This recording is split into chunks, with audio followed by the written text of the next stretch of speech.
political and administrative map from the parliament, paving way for the country's new emblem.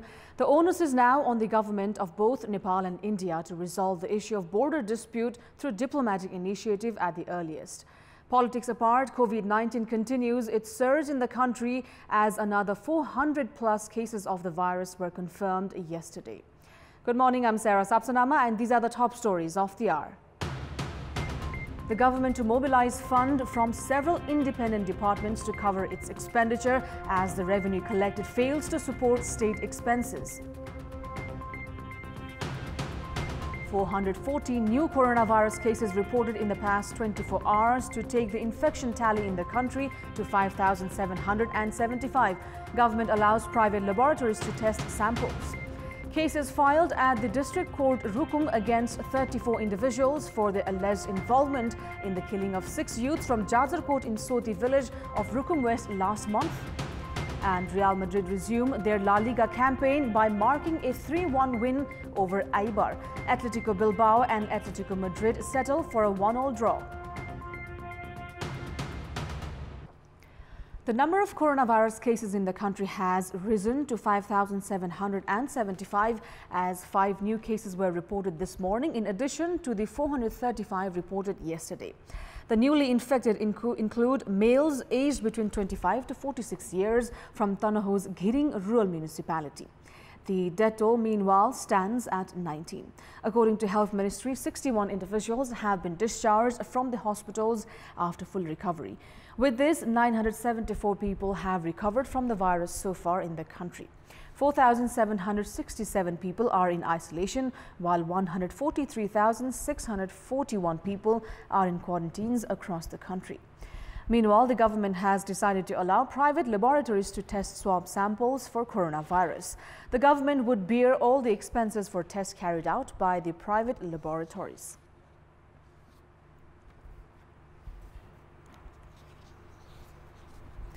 And moving on, the government has started using funds of several independent departments to cover its expenditure as the revenue collected could not support the government expenses. The government has decided to use funds of several independent departments, including Rural Telecommunication Fund, to support its administrative expenditure.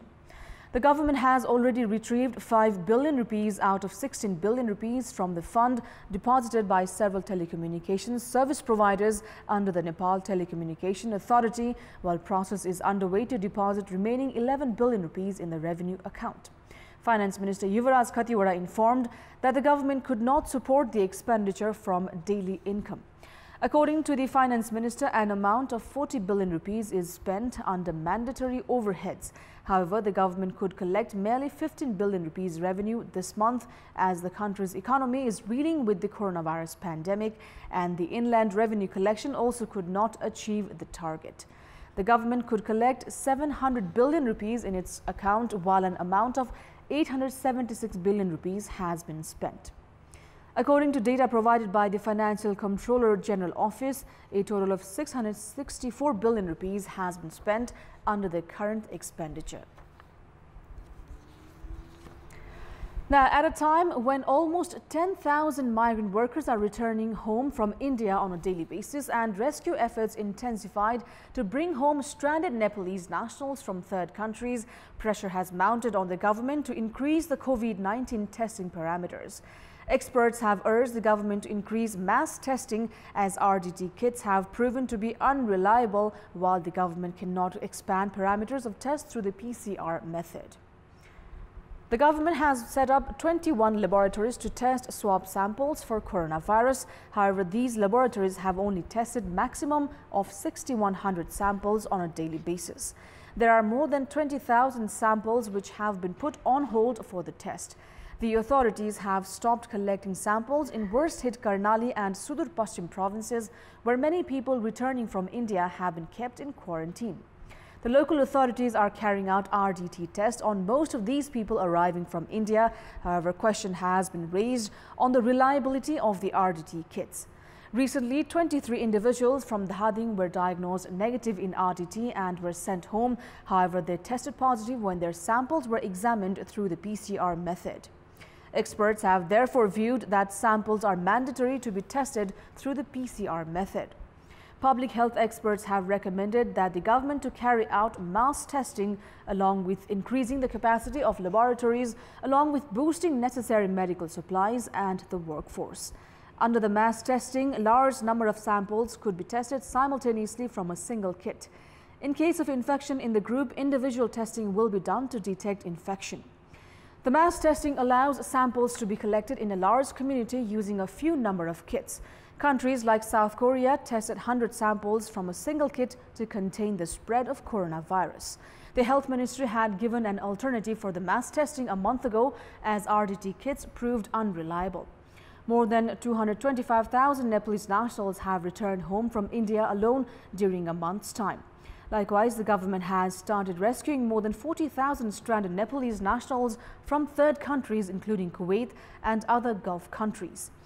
Among the total returnees, more than 143,000 people are in quarantine, and so far 133,000 samples have been tested through the PCR method.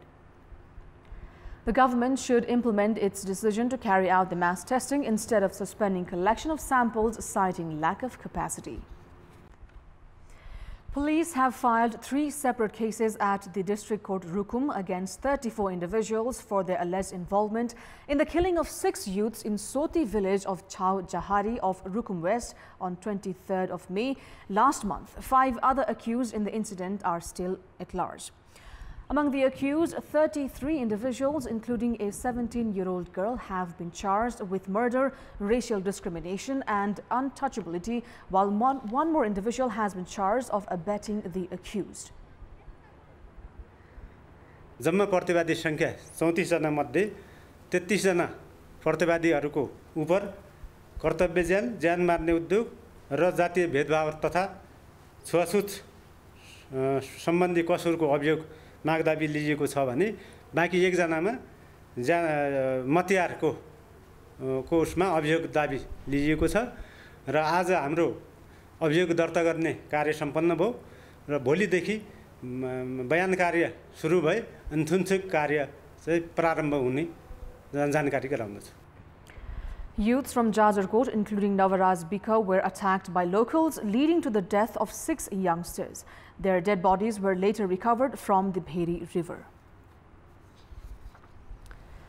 Now, moving on, members of the National Assembly have welcomed the endorsement of the revised political and administrative map of the country, urging the government to take decisive measures to retrieve the encroached land up to Limpiadhura.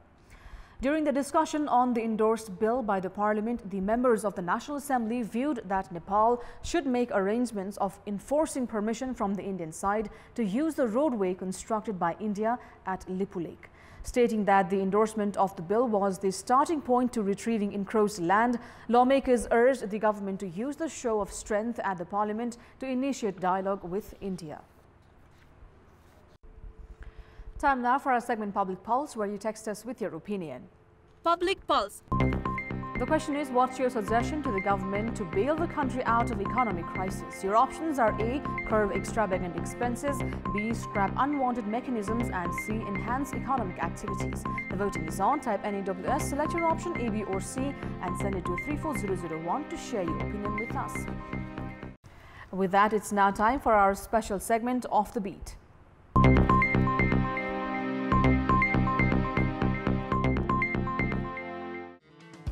Regular blood donation campaigns have been halted amid the risk of the coronavirus and the ongoing nationwide lockdown, resulting in the shortage of blood in the country. Many service seekers have reached the blood bank in Kathmandu's Solti mall, seeking for fresh blood for patients. However, in many cases, they have to return with limited units of blood or even empty-handed. With the ongoing nationwide lockdown and risk of COVID-19, many patients and their kins are facing problems of scarcity of blood. There are a total of 108 blood centers throughout the country. On an average day, almost 450 service seekers visit the blood banks, out of which most of them receive limited units of blood, while in many cases they have to return empty-handed. This has created huge problems for patients.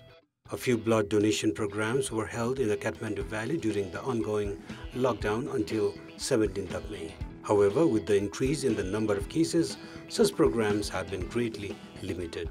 Hardly 100 units of blood is being collected in a day, which was up to 400 units a day on average. There has been growing complaints over the mismanagement at the quarantine facilities across the country. Due to the lack of proper management by the concerned authorities, most of these quarantine zones have a mix of individuals of all age groups and health backgrounds crammed together. Authorities have failed to address the special needs of patients with chronic illness, elderly people, and expecting and lactating mothers. This has raised the chances of further complications in their health management. Government data reveal around 30% of Nepal's population has some form of chronic illness. 32% of these chronic patients are battling cancer, while 45% are asthma patients. 40% have heart-related problems, and a significant number is suffering from high blood pressure and diabetes. These patients with chronic illness require special care, more so within quarantine camps. However, the government lacks a mechanism to separate the others from these groups in need of special attention. Several deaths have been linked to poor quarantine management as well. Doctors say chronic patients and individuals with lower immunity are more prone to succumb to coronavirus, which makes it crucial for the government authorities to manage quarantine facilities accordingly. 57 hotels in Kathmandu have been managed to quarantine the Nepali citizens who are returning to their homeland. 3,500 rooms in 57 hotels have been converted into quarantine centers for those returning by airplanes. The hotels range from tourist to 4 stars. The prices will be charged from 1,000 to 14,000 per day for a single person, depending on the standard of a hotel. 3 times meals, security and other facilities are incorporated in the hotel quarantine. The charges for 14 days of stay in such hotels are to be paid by persons themselves. Despite the arrangement of hotels, it is yet to be determined if the returnees are ready to pay the hotel charges on their own. The government has expected around 25,000 individuals to return home in the first phase, with 2,500 individuals on a daily basis. Vegetables worth 10 million rupees in Kapilvastu's Buddha Bhumi municipality have been wasted due to the inability to take the agricultural produce to the market. The farmers have said that they have not been able to sell their vegetables due to the extended lockdown. Representatives of the Farmers Association in Kapilvastu have said that the local government should build conducive environment for farmers to sell their produce. In the meantime, the police in Santikharka had destroyed 2 trucks of vegetables that were being taken to Arghakhachi in the name of combating novel coronavirus. Devbura, Jhalwa, Motinagar and Dharmapur are noted for vegetable farming in Kapilvastu's Buddha Bhumi municipality. Farmers in Bhaktapur have been busy with farming activities with the onset of the pre-monsoon season. Farmers have been engaging themselves with paddy plantation in Bhaktapur's Bageshwari Themi, Nagarkot, Jaling, Jhulkhel, Katunje, Nakhal, among others. Farmers here have welcomed what they said timely pre-monsoon rain. Since the other related activities of the farmers were largely limited due to the extended lockdown, the rains have also provided relief for farmers to keep them engaged in paddy plantation. Farmers also say that timely rainfall will result in better yields. Many of the farmers in these localities have also opted farming as an alternative means to earn their living. Some 3,800 hectares of land is used for paddy cultivation in Bhaktapur, while the district produces just over 15,000 metric tons of rice. This is Amar Singh Pradhan for our special segment of The Beat and Kantipur News Desk.